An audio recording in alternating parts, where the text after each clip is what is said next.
Esto es Filmorama, les damos la más cordial bienvenida y les comentamos que hoy tendremos en este programa una entrevista exclusiva con el actor mexicano Miguel Rodarte y además platicaremos de la película Los pájaros del maestro Alfred Hitchcock. También presentaremos una nueva sección que se llama Diario de un cinéfilo y comentaremos dos de los estrenos de la semana, 8 minutos para morir y Kung Fu Panda 2. Comenzamos.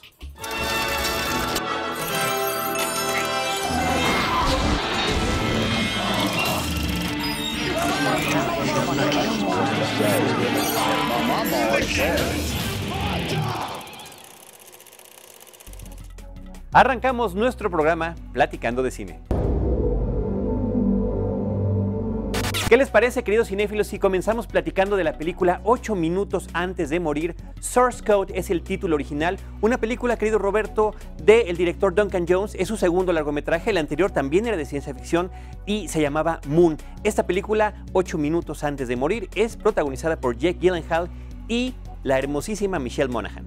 Sí, esta es una película que tiene que ver con un proyecto científico, pero también con lo que es el manejo militar, diríamos, en tanto que es un proyecto científico secreto que tiene que ver con el trastocamiento del tiempo, es decir, con vías alternas, diría yo, ¿no?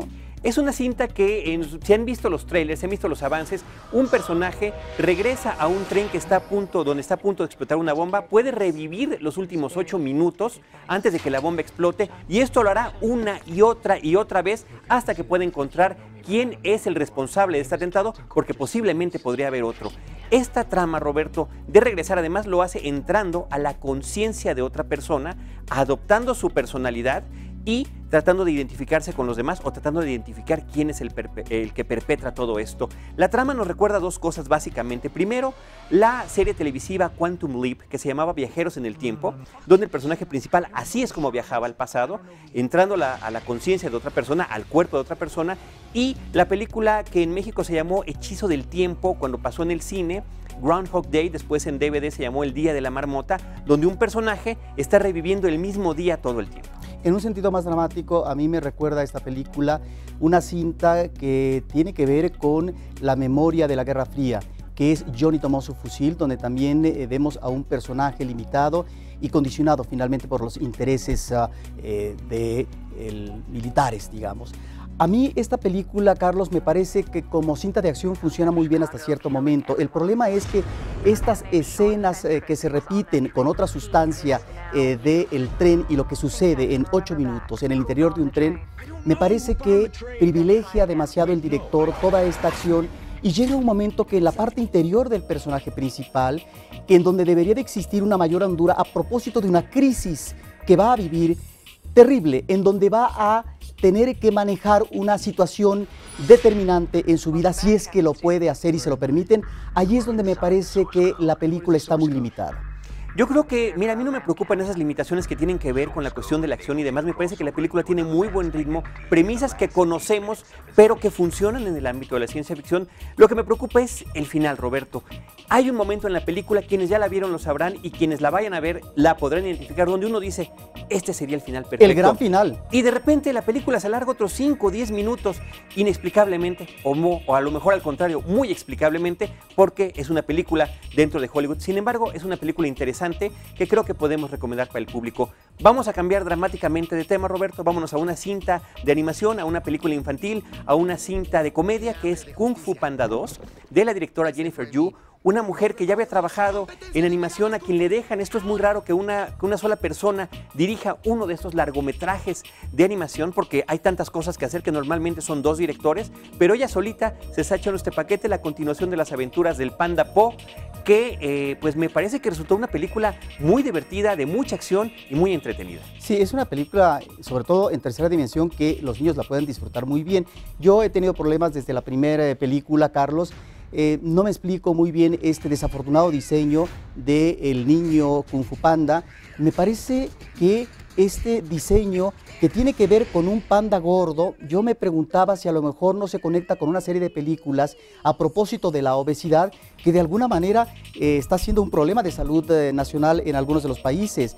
Estaría una película como WALL-E, donde nos presenta de manera patética una serie de personajes en el espacio gordos, porque finalmente están atenidos totalmente al consumismo.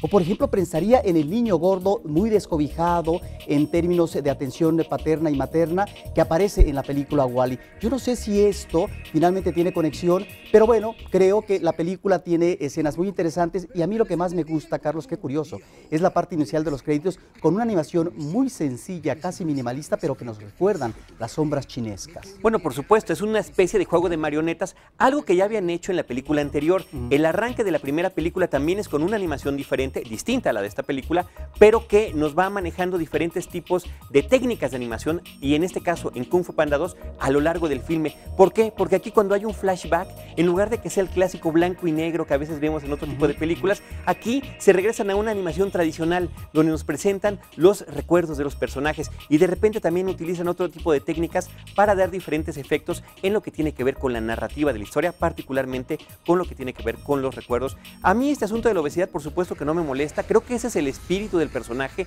que una persona, a pesar de sus limitaciones, pueda llegar a ser lo que ha soñado si es que se empeña. Es como el mensaje de la película, podría ser desde la primera, pero aquí me llama mucho la atención, sobre todo en la versión en inglés, Roberto, un reparto de primera, algunos que repiten en la primera película, como bueno, el propio Jack Black, que es el corazón de la cinta, pero Dustin Hoffman o inclusive Gary Oldman como el villano. Sí, pero estás hablando como espectador privilegiado, porque lamentablemente ya sucede en nuestra ciudad capital que tenemos que buscar en qué cine es que tenemos la versión en inglés, porque casi todos los cines manejan la versión hablada en español. Es lamentable.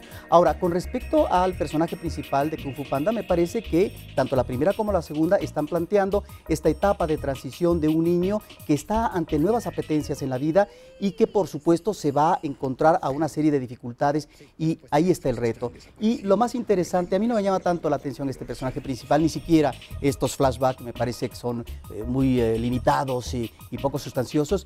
Me llama más la atención la galería de los otros personajes que acompañan a este principal. Es interesante, aunque yo diría que en vez de niño más bien es un joven adulto. Yo nada más para cerrar este comentario sobre Kung Fu Panda diría que vale la pena verla en tercera dimensión. El despliegue de tecnología es excelente. Hemos visto varias películas, no soy fan de la tercera dimensión, pero hay cintas como esta que lo merecen. Vamos a un corte y regresamos directamente con Miguel Rodarte, que ya anda por acá en Filmorama.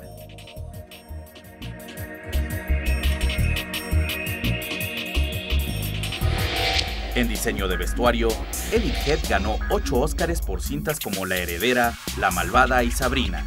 Ella vistió y contribuyó al glamour y la popularidad de estrellas como Barbara Stanwyck, Marlene Dietrich, Veronica Lake, Bette Davis e Ingrid Bergman.